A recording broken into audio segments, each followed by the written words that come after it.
Bismillah walibni waruhil kudus al-ilahul wahid, demi nama Bapa, Putra dan Rohul Kudus, ketiganya yang esa. Shalom sahabat yang dikasih oleh Tuhan, berjumpa kembali dengan saya di channel ini. Terima kasih telah mendukung perkembangan channel ini dengan cara subscribe, memberi like, sehingga video dari channel ini direkomendasikan oleh YouTube untuk menjangkau banyak orang.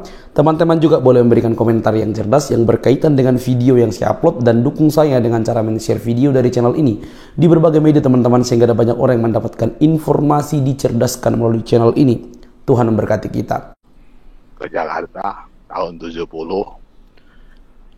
saya itu sudah tidak percaya, Pak, dengan agama saya. Makanya saya tinggalkan itu Sumatera Barat itu, supaya orang tua saya, keluarga saya tidak pernah tahu bahwa saya itu sudah murtad, itu tuh istilahnya itu. Polisi negara, tangkaplah orang seperti itu, kalau perlu tembak mati. Ya, mengerikan ya, tangkaplah orang seperti itu, bila perlu tembak mati. Ini kan sudah sebuah ancaman.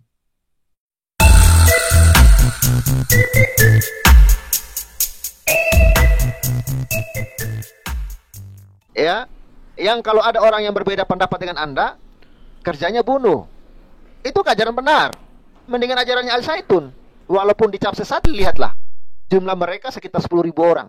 Tapi mereka menghadang pendemo yang katanya 3.000, padahal cuma 30 orang. Mereka apakah anarkis? Tidak. Apakah mereka mencaci maki para pendemo? Tidak. Justru mereka sambut dengan pujian. Afenu salam alaihim. Ya, mereka sambut dengan nyanyian yang bersuka cita. Ya, mereka buat orkestra. Ya, happy mereka. Katanya ajaran sesat. Kok saya melihat akhlak Panji Gumilang lebih mulia ya dari ustadz-ustadz yang mengatakan mereka itu ajaran benar. Kalau memang kalian ajaran benar, tunjukkan kebenaran kalian sama Panji Gumilang dengan apa? Sikap dan tindakan. Jangan dikit-dikit minta polisi tangkap, dikit-dikit minta polisi tembak. Apa-apaan ini, bro? Ya? Apa-apaan ini? Inikah ajaran yang dikatakan ajaran benar? Ya, coba kita sedikit lagi ya menyimak video ini. Ya, pernyataan Ustadz ulama. Dia di khutbah Jumatnya berulang-ulang beberapa khutbah Jumatnya. Saya dengar di YouTube, apa kata dia? Sabda Rasulullah, Allah berfirman, lalu dia kata, ini adalah pertanyaan saya. Apakah dengan dia punya keyakinan yang berbeda dengan kalian, apakah dia pantas untuk kalian habisi nyawanya?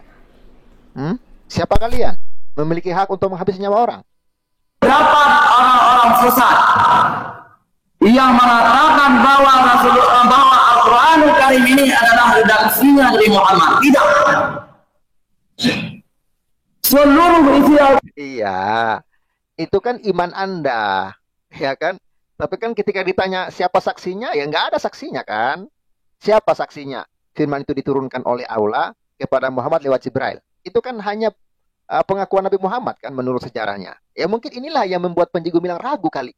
Sehingga Panji Gumilang membuat kesimpulan bahwa sebenarnya Quran ini adalah karangan Nabi. Ya. Itulah Panji Gumilang. Mungkin itu problemnya di situ. Karena Panji Gumilang nggak mau beriman saja, tapi dia mau berpikir. Ya kan? Itu kan segala alibi dalil bisa aja disampaikan. Karena memang nggak ada saksinya kan. Quran ini bukan redaksi dari Muhammad, tapi langsung dari Allah yang diturunkan oleh Jibril alaihissalam. Bagaimana Allah berfirman begitu? Jibril menyampaikan kepada Rasulullah. Maka menyesatkanlah siapapun. Apakah Panji Gumilang, Panji itu banyak pendukungnya? Tidak perlu kita takuti orang berkata. Wahai polisi negara, tangkaplah orang seperti itu, kalau perlu tembak mati. Ya, mengerikan ya, tangkaplah orang seperti itu, bila perlu tembak mati. Ini kan sudah sebuah ancaman. Ini kalau di luar negeri, ya, kalau di Arab Saudi, orang-orang seperti ini sudah ditangkap. Kita tahu lah ya di Arab Saudi seperti apa. Banyak ulama-ulama yang tidak berkutik ditangkap. Yang ceramah-ceramah radikal yang suka-suka bunuh orang seperti ini, suka nembak-nembak orang seperti ini, langsung ditangkap sama Arab Saudi. Untung dia ceramahnya di Indonesia. Kalau di Arab Saudi sudah habis ini. Sudah, nggak pakai lama. Model-model Rizik, model-model UAS ini. Kalau di Arab Saudi, habis. Ya kalau di Arab Saudi, siapapun penceramah, ya yang berceramah melawan pemerintah, ya berceramah intoleran, itu dihabisi di Arab Saudi. Ini kan di Indonesia kan mereka bebas. Ya, bebas mereka berkeliaran. Ya, bayangkan dia mengancam supaya suruh polisi bila perlu ya tembak. Apa hak Anda? Anda belum tentu lebih benar dari Panji Gumilang. Jangan-jangan Panji Gumilang lebih pintar dari Anda. Ya, gitu ya kawan-kawan ya. Ya, ya. Dan coba kita lihat ya. Ya kawan-kawan yang pengen gabung masuk aja ya. Mau Anda pro dan kontra masuk aja, linknya sudah saya kasih di live chat ya. Ya sambil menunggu kawan-kawan yang mungkin pengen bergabung. Ya kita coba lihat ya artikel yang ada kaitan dengan video tersebut. Sesat dan menyesatkan, ulama Aceh ini minta Panji Gumilang ditembak mati. Ya dimuat tadi Senin ya 19 bulan 6 2023. Ya. Ya. Sumex.co. Ya, kecaman terhadap sejumlah kontroversial pimpinan Pondok Pesantren Al Zaitun Indramayu, Syekh Panji Gumilang terus dilakukan ulama dan air. Ustaz Abu Somad, Ustaz Adi Hidayat, Buya Yahya. Ya, saya belum dengar komentarnya Buya Sakur ya. Ya, karena Buya Sakur orangnya santai yang begini-begini ya. Jadi gini, kuncinya gini kawan-kawan. Kuncinya, bekali baik-baik umat kalian dengan ajaran yang benar. Supaya mereka tidak terpengaruh dengan Panji Gumilang. Ya, kenapa kami kekristenan tidak terlalu khawatir dengan Yehova? Ya, karena memang jemaat itu dibekali dengan iman yang benar. Sehingga nggak usah takut dengan ajaran-ajaran palsu ya. Diberi makan tuh jemaat makanan yang sehat, firman yang sehat, pengajaran yang benar supaya tidak terpengaruh dengan ajaran-ajaran sesat di dunia ini. Gitu ya. Terbaru dalam sebuah video yang viral di media sosial bertuliskan ya, ulama Aceh menyampaikan sikap tegas atas segala kontroversial Panji Gumilang. Bahkan lelaki yang sepertinya duduk di atas mimbar sebuah masjid itu meminta aparat kepolisian menangkap Panji Gumilang. Ia menyatakan bila Panji Gumilang Indramayu sesat dan menyesatkan, bahkan dirinya khawatir bila aparat kepolisian tidak bertindak. Lagi khawatir, ini kan ancaman. Ya, bahkan dirinya khawatir bila aparat kepolisian tidak bertindak, apa yang dilakukan Panji Gumilang akan menyesatkan ulama umat Islam Indonesia. Maka, ya, sesat menyesatkan Panji Gumilang itu, pimpinan Zaitun di Indramayu, wahai polisi negara, tangkaplah, kalau perlu tembak mati. Gara-gara Panji Gumilang itu bisa menyesatkan umat Islam di Indonesia, ucapnya dalam video tersebut. Sejumlah kontroversial tersebut dilontarkan Panji Gumilang. Ya, beberapa kontroversial dinilai telah mencederai, bahkan menyesatkan. Berikut beberapa kontroversial Panji Gumilang. Salat Idul Fitri dengan saf campur. Ya, saya nggak tahu juga ya bagaimana ajaran Islam. Apakah ada di Al-Quran larangan untuk saf campur? Kalau di dalam Al-Quran nggak ada larangan untuk saf campur ya, berarti Panji Gumilang nggak salah dong. Kira-kira begitu kalau saya memberikan komentar ya. Karena memang dasar Islam kan Al-Quran seharusnya ya kan. Lalu cara azan yang berbeda, ya. Sebut dosa zina bisa ditebus dengan uang. Ini pun ya masih sekedar rumor, masih perlu dibuktikan ya, masih perlu dibuktikan apakah itu benar atau tidak. Karena saya dengar ada bantahan juga ya dari murid-muridnya Panji Gumilang. Semua itu katanya hoax, tuduhan-tuduhan. Katanya di Ponpes Al Zaitun ada pengedar narkoba, itu hoax katanya. Sedangkan ngerokok aja nggak boleh, apalagi narkoba kata dia ya. Itu tanggapan-tanggapan dari Al Zaitun ya. Ragukan kebenaran Al-Quran, ya itulah yang saya katakan tadi. Panji Gumilang mengatakan bahwa Quran ini adalah sabdanya Rasul, sabdanya Muhammad. Ya, kenapa ya? Itulah yang mungkin dalam pengamatan dia. Ya, dan mungkin ini bisa dia pertanggungjawabkan sendiri, ya kan? Ragukan Allah berbahasa Arab. Bahkan Panji Gumilang mengatakan, masa Allah berbahasa Arab? Nanti nggak nyambung dong dengan orang Indramayu, bla bla ya. Sebenarnya kalau secara logika, aduh, kenapa sih harus berbahasa Arab? Ya, sebut Indonesia tanah suci. Oh, memang ada kok lagunya. Ya kan lagu Indonesia Raya kan yang strata 3 ya. Ada kok Indonesia tanah suci. Lalu kalian mau menyalakan, ya? Ya ini Indonesia, Bung. Kamu tinggal di Indonesia, Bung. Inilah Indonesia, ya. Rencana dirikan pesantren Kristen. Wah, ini gara-gara rencana dirikan pesantren Kristen pun ya jadi masalah ya. Ajak santri nyanyi lagi lagu Yahudi. Wah, gara-gara ajak santri nyanyi lagu Yahudi juga jadi masalah ya bagi mereka, ya. Lalu apa lagi? Ya itu kawan-kawan ya. Kenapa mereka begitu benci Panji Gumilang? Beberapa alasan yang sudah disebutkan tadi ya. Ya, saya rasa kita tunggulah ya bagaimana endingnya ini ya. Tapi sampai sekarang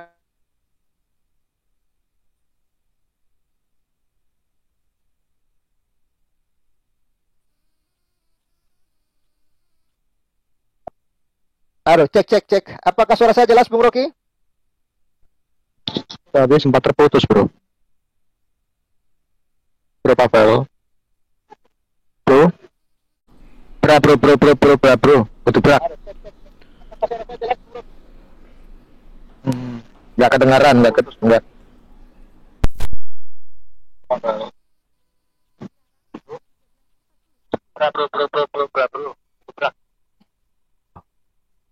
Jangan-jangan saya yang error nih. Halo, Bro Pavel. Oke. Silakan Bung Rocky. Nah, aku baru masuk ini, jadi ngomongin apa, kita mau kumur-kumur apa nih, bro? Yang kita mau kumur-kumur ini, bro, ulama Aceh, ya, sesat dan menyesatkan. Ulama Aceh ini minta Panji Gumilang ditembak mati, bro. Ngeri. Nehi itu, bro. Nehi. Nah, sekarang kalau ulama meminta Panji Gumilang ditembak mati, ini yang sesat yang mana nih sebetulnya nih? Nah, itu dia yang saya bilang tadi. Mana yang sesat ini, Panji Gumilang atau ulama ini gitu kan? Nah, itu. Jangan dibolak-balik, masa nyuruh orang membunuh kok malah tidak sesat. Ini juga perlu dipertanyakan, ulamanya siapa ini? Pernah nggak ada komentar tentang pondok pesantren yang terjadi percabulan luar biasa itu? Pernah ya? Apakah itu sesat? Enggak sesat kali ya menurut mereka? Hah? Bisa jadi. Menurut mereka ya itu yang benar kali. Ya kita fair-fairan dong. Kalau mereka menuduh Panji Gumilang sesatnya di mana? Dibuktikan dulu. Ya. Terus sampai seorang ulama mengatakan minta Panji Gumilang ditembak. Itu ajaran agama kah itu? Selamat malam, Pak. Wah, ini karena Ilyas sudah masuk nih. Malam Bung Karni, sabar Bung Karni. Ya, lanjut Bung Rocky. Ya itu, makanya selama ini terjadi pelecehan seksual, percabulan di pondok-pondok pesantren, MUI pun tidak pernah mengatakan pondok pesantren itu sesat. Ya, betul. Nggak pernah sekalipun terucap dari mulutnya MUI loh. Termasuk dari malaikat Abdul Somad juga nggak pernah ngomong. Termasuk ulama Aceh ini. Artinya kan mereka menyetujui yang terjadi selama ini di pondok-pondok pesantren yang masuk dalam viral di media. Bahkan korbannya sudah mencapai ratusan, bahkan mungkin ya lebih dari itu kan. Dan korbannya ini para anak-anak kecil loh, bro. Apakah mereka mau menerapkan hukum barbar seperti yang ada di Afghanistan? Ya, nggak sesuai bunuh, nggak seirama bunuh. Apakah itu ajaran? Lah terus agama damainya di mana? Hanya cuma di toa. Agama damainya di mana? Masa sih ulama sampai bikin statement seperti itu? Kan sadis itu, bro. Sadis. Ngeri. Pertanyaannya gini, bro. Apakah para tokoh-tokoh agama lain melakukan hal yang serupa? Misalnya terhadap pelecehan agama Hindu kemarin. Siapa tuh perempuan itu? Made Desa ya? Siapa tuh? Iya. Ya, yang ngaku S3 itu, yang melecehkan umat Hindu. Apakah ulama Hindu pernah ngomong tembak mati orang itu? Nggak ada kan? Atau agama yang lain lah, kecuali yang ini. Cobalah berpikir, jangan sesat gitu loh. Nuduh orang lain sesat, tapi dia sendiri sesat. Coba Pak Karni Ilyas dulu suruh ngomong, bro. Bung Rocky, jangan nekan Panji Gumilang, ya. Si Ade Armando aja digebukin hampir mati kok, bro. Itu nggak sesat, bro. Kalau kayak gitu nggak sesat. Itu nggak sesat. Ya, termasuk percabulan juga nggak sesat, bro. Oke. Silakan Bung Karni. Waduh, Bung Karni ini. Saya berbesar dulu ya. Bung Karni anti poligami. Waduh, ya. Silakan Bung Karni. Itu selamat malam, Pak. Papel 88 itu juga rekan-rekan sobat yang ada di room, juga pemirsa yang ada di live chat itu. Semoga sehat sejahtera kita semua. Waalaikumsalam warahmatullahi wabarakatuh. Waalaikumsalam. Pak itu. Ya, bahas apa ini, Pak? Bahas pesantren itu. Ada Bung Rocky deh. Apa Bung Rocky Gerung bukan ini? Bung Rocky Gemblong ini, Pak. Kalau ini yang Gemblong, Pak. Bukan Rocky Gerung ya. Kirain Bung Rocky Gerung itu teman saya itu. Iya. Rocky Gerung dengan Karni Ilyas kan berteman. Sohib. Sohib ya. Ya. Apa ini? Saya mau kasih opini tentang pesantren. Ya, pesantren itu dari zaman ke zaman itu, Pak. Dari masa ke masa itu selalu ada pemerkosaan itu. Dari zaman dulu sampai dengan zaman sekarang itu. Pak Karni salah, Pak Karni. Itu bukan pemerkosaan, Pak Karni. Bukan. Maksudnya itu bagaimana tuh? Ya, ada pemerkosaan, ada pencabulan pokoknya. Bukan. Kan ada buanglah sampah pada tempatnya. Nah, yang ini yang muncul di media dan banyak korbannya, kencinglah pada tempatnya, bro. Apa itu? Saya Lanjut Bung Karni. kurang paham itu. Maksudnya kurang betul. itu. Lanjut, Bung Karni. Jadi begini, Bung Pavel juga, rekan-rekan semuanya, juga pemirsa dari lain ataupun yang sedang menyaksikan channel Pavel 88 itu. Saya itu sudah lama itu miris dan prihatin itu tentang strategi terjadi kasus amoral seperti ini yang dilakukan di lingkungan pesantren itu, yang sebetulnya lingkungan ini harusnya bisa steril dari perbuatan-perbuatan amoral seperti itu. Tadi saya sempat nyimak itu, atau pesantren dilarang apa dibubarkan itu. Sebetulnya itu bukan salah pesantrennya, karena pesantren ini kan bukan subjek itu, hanya wadah di mana sebuah tempat untuk mendalami Al-Quran gitu, ataupun mendalami Islam. Jadi itu yang salah itu oknumnya itu. Oknum ya? Oknum itu, Pak. Kalau oknum, Pak Karni, kalau pengertian oknum itu kan biasanya hanya segelintir orang atau satu orang.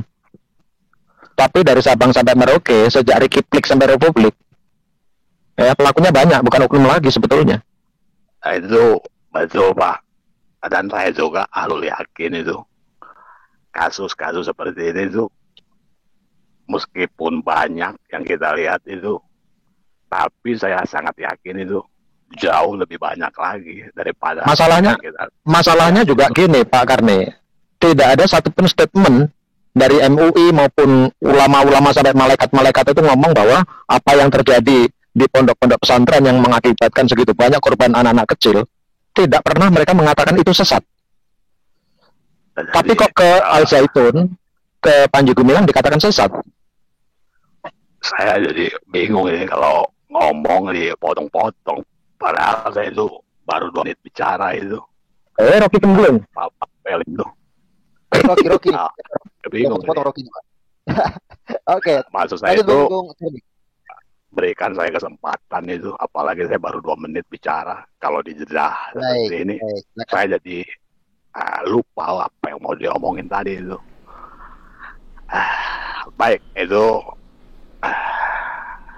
nanti itu saya akan jelaskan dan akan meruncing ke sana itu tentang pemerintah ataupun MUI ataupun NU ataupun Kementerian Agama itu. Saya nanti akan meruncing ke situ. Namun beri saya kesempatan dulu untuk menyampaikan narasi ataupun opini saya. Ya, itu sangat miris dari zaman ke zaman, dari masa ke masa. Pemerkosaan, pencabulan itu selalu terjadi itu sampai sekarang itu. Dari zaman belum ada sosial media sampai zaman sekarang. Dari zaman kuda gigit besi itu sampai zaman teknologi seperti ini. Dan ini sangat memprihatinkan sebetulnya itu. Apalagi dalam 1 tahun itu kejadian pemerkosaan, pencabulan di pesantren itu, saya hitung itu dari mana-mana itu datanya itu lebih dari 20 kasus kejadian itu dalam 1 tahun itu di tempat pesantren yang berbeda-beda. Dan saya itu sangat yakin itu bahwa sebetulnya kejadian seperti ini jauh lebih banyak lagi terjadi dari apa yang kita lihat pemberitaan di televisi ataupun di media itu. Namun ada banyak yang tidak terekspos itu. Ada yang didamaikan secara kekeluargaan itu. Bahkan ada yang belum terendus sama sekali itu. Dan itu saya yakin itu jumlahnya itu jauh lebih banyak. Nah, kejadian-kejadian yang memalukan sebetulnya, memalukan umat Islam, harusnya itu ada peran aktif itu yang harusnya itu segera itu dilakukan oleh pemerintah, yang sebetulnya terlambat itu. Harusnya dari dulu pesantren itu diatur itu oleh pemerintah. Jadi keberadaan pesantren itu harus di bawah pantauan dari pemerintah itu. Jadi jangan asal bikin pesantren, tetapi pemerintah itu sebagai pelindung masyarakat itu tidak memperhatikan itu bagaimana anak-anak yang sedang menimba ilmu di sana itu apakah dalam keadaan aman, nyaman, ataukah bagaimana. Nah, itu harus juga dibuat sertifikasi terhadap para pengajar dari ustadz-ustadz atau guru-guru di pesantren itu harus memiliki sertifikasi dan kelayakan itu. Dibuat seperti ujian kompetensi itu seperti yang dilakukan oleh guru-guru umum pada umumnya itu. Jadi ada uji kelayakan, uji kompetensi. Jadi mereka itu harus memiliki sertifikasi tersertifikasi gitu. Jadi bagi yang tidak memiliki sertifikasi tidak berhak itu untuk ngajar di pesantren itu. Lalu keberadaan pesantren ini yang identik dengan tempat-tempat yang di pelosok-pelosok itu pun yang membuat para pelaku kriminal itu semakin itu merasa leluasa untuk melakukan aksi bejatnya itu. Pesantren itu kan Pak, pada umumnya itu di pelosok-pelosok itu, jarang ada di kota-kota besar itu. Nah ini ada apa dengan pesantren ini? Kenapa harus di pelosok-pelosok gitu, yang jauh dari akses keluarga, dari keluarganya orang tua dari murid yang sedang menimba ilmu di sana itu. Ya mungkin ada faktor yang lain itu, seperti cari lahan yang murah itu, karena pelosok itu kan harga tanah itu lebih murah itu. Nah saya juga itu miris itu melihat para orang tua itu mengapa itu masih mau menaruh anaknya belajar di pesantren itu. Saya lihat itu ada masyarakat ini sudah tahu itu pemerkosaan itu, pelecehan seksual itu sering dan amat sangat sering terjadi di pesantren. Tapi masih aja ada orang-orang tua yang menaruh anaknya di pesantren itu. Dan bukan rahasia umum lagi itu Pak. anak-anak yang masuk di pesantren ini tidak semuanya adalah anak-anak yang baik-baik ataupun dari keluarga yang baik-baik gitu. Ada yang dari keluarga baik-baik gitu, naruh anaknya di pesantren, keluarga bahagia, naruh anaknya di pesantren. Tetapi itu kebanyakan anak-anak yang taruh pesantren itu biasanya anak-anak yang nakal itu, orang tuanya itu tuh sudah capek itu ngurus anaknya, masukin ke pesantren. Lalu ada lagi yang perempuan itu, ini terjadi di tetangga saya itu, dan saya melihat langsung itu, anaknya ini perempuan itu, Bung Abel. Jadi hamil di luar nikah itu. Lalu digugurin itu, anaknya itu digugurin. Setelah digugurin anaknya, si jabang bayi yang ada di kandungan itu digugurin. Lalu setelah melahirkan, anaknya ini dimasukkan pesantren. Nah, orang-orang yang seperti ini ada banyak, Pak.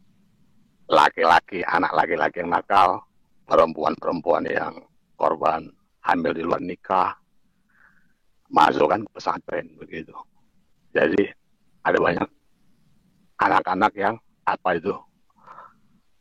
pesantren ini bukan hanya untuk menimba ilmu, kalau saya perhatikan itu, tapi tempat pembuangan anak itu, anak-anak yang bermasalah, anak-anak dari keluarga yang broken home itu, yang bapak ibunya bercerai, bapaknya itu lari, nggak nafkahin anaknya, mamanya itu, ibunya itu kawin lagi dengan laki-laki lain. Nah, anaknya itu dari suami lamanya dimasukkan ke pesantren supaya ibunya ini bisa bebas menjalin hubungan dengan lelaki yang barunya itu, suami barunya itu. Nah, jadi pesantren ini banyak dijadikan untuk tempat pembuangan anak-anak yang bermasalah, tempat pembuangan anak-anak dari keluarga yang tidak bahagia, gitu. Dari orang-orang tua yang tidak bertanggung jawab itu. Nah, ini harusnya itu pemerintah itu harus turun tangan itu, mendata itu legalitas pesantren, mendata anak-anak di sana itu, disurvei itu bagaimana keadaan mereka. Jangan cuma sibuk survei pilkada, survei ini, survei itu gitu. Tapi perhatian pemerintah itu kepada yang ada di pesantren ini terbengkalai itu. Nah, saya jadi ingat itu dengan Kak Seto itu, Seto Mulyadi. Kadang-kadang itu saya bingung dengan Kak Seto ini. Sudah beberapa kali itu terjadi pelecehan seksual itu kepada anak-anak di pesantren ataupun anak-anak yang di luar pesantren. Kalau Kak Seto ini nampaknya ini baru akan turun tangan melindungi anak itu kalau anaknya itu anak artis itu, anak pejabat, anak sambo seperti itu. Tapi giliran ada anak-anak orang susah itu, Kak Seto itu diam aja itu. Apakah cuma saya yang menilai seperti itu? Ini betul itu, seperti itu. Beda itu dengan ada terus ada lagi apa itu, Pak, yang orang Batak itu, yang rambutnya panjang diikat itu. Nah itu Bapak itu bagus itu. Apa coba? Pak siapa itu, lupa deh, orang Batak itu rambutnya panjang diikat itu. Bapak itu Pak Sirait. Ya Pak, betul, Pak Sirait ya. Itu bagus itu Pak. Orang miskin juga kalau dia nggak pandang bulu, malah lebih pro dengan anak-anak orang miskin itu. Kalau Kaseto ini spesialis anak-anak orang kaya itu, spesialis melindungi anak-anak orang yang berduit itu, anak orang kaya itu, Kaseto itu. Padahal itu harusnya itu bagian daripada tanggung jawabnya juga Kaseto juga sebagai Ya, kita kembali ke topik ini, Pak. Ke topik Panji Gumilang ini bagaimana menurut Bapak? Katanya mau ditembak ulama aja, suruh dia tembak mati aja itu. Nah, inilah yang sebetulnya mempermalukan umat Islam sendiri, mempermalukan agamanya itu. Ini kan membuat semakin jelas itu bahwa Islam itu identik dengan kekerasan itu, identik dengan brutalisme, identik dengan kebencian. Harusnya sebetulnya itu nggak boleh itu ngomong seperti itu. Kalau ngomong seperti itu sudah jelas itu. Selain melanggar hukum itu kan, ujaran kebencian itu masuknya, Pak. Lalu ujaran kebencian, menghasut, memprovokasi itu, terutama itu mencoreng agamanya sendiri itu. Tapi memang begitu, Pak. Di agama saya ini diajarkan namanya kebencian, kekerasan itu. Makanya umat-umat Islam ini banyak yang jadi orang-orang pembenci. Karena agamanya mengajarkan demikian. Mengajarkan menghalalkan darah orang itu. Ini bukan berarti ini bukan ajaran oknum, Pak, ya? Bukan, kalau ini ya, memang demikian. Kalau kita umat Islam itu mau berlapang dada itu harus diakui, harus mau mengakui bahwa di dalam Islam itu banyak ajaran-ajaran, banyak ayat-ayat hingga di hadis yang mengajarkan umatnya untuk menjadi pembenci, meskipun hanya terhadap sebuah perbedaan itu. Dan ini sangat miris itu.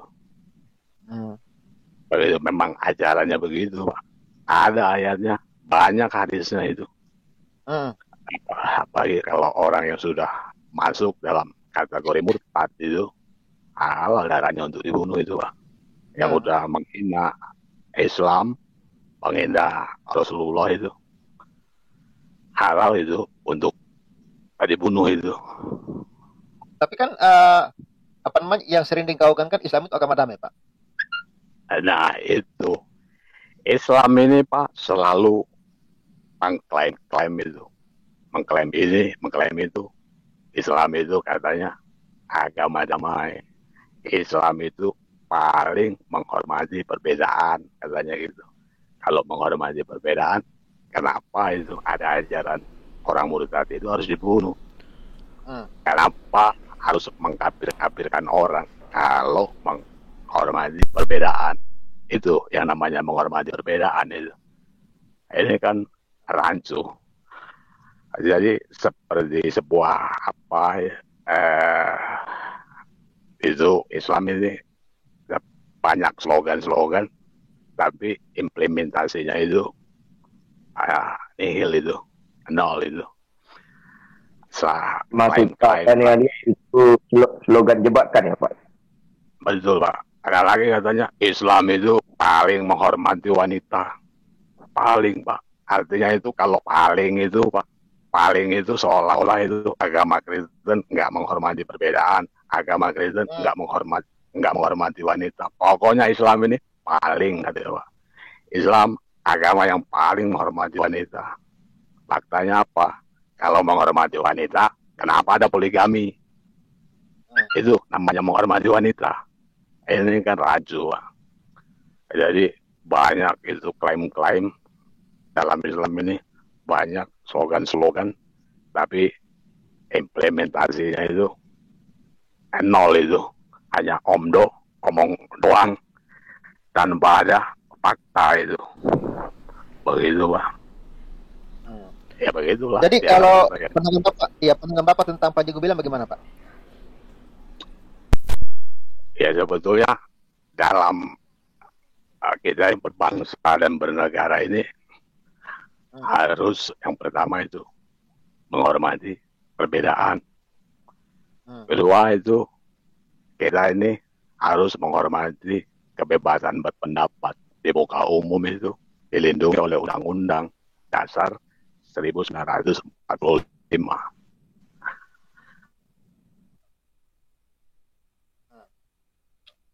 Terus apa yang membuat Pak Karni masih bertahan di ajaran Islam? Dan saya itu masuknya itu dalam kategori sekarang ini agnostik itu, Pak. Oh, agnostik. Jadi saya ini memang saya masih Islam, tetapi saya sudah tidak mempercayai lagi apa ajaran-ajaran agama Islam itu.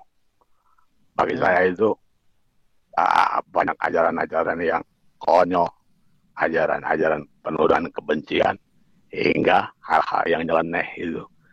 Dan itu yang membuat saya itu sejak tahun 70 itu, Pak. Pertama kali saya merantau itu dari Sumatera Barat menuju Jakarta itu. Di Jakarta itulah saya itu punya teman-teman orang-orang Kristen, dan saya membuat saya itu semakin mantap untuk tidak lagi percaya dengan agama saya. Bukan karena saya itu pernah diajakin di apa itu istilah kalian itu diinjili gitu, enggak. Saya enggak pernah diinjili, Pak. Sejak awal saya itu merantau ke Jakarta tahun 70, saya itu sudah tidak percaya, Pak, dengan agama saya. Makanya saya tinggalkan itu Sumatera Barat itu supaya orang tua saya, keluarga saya tidak pernah tahu bahwa saya itu sudah murtad itu tuh istilahnya itu, nggak lagi sholat itu. Begitu, Pak.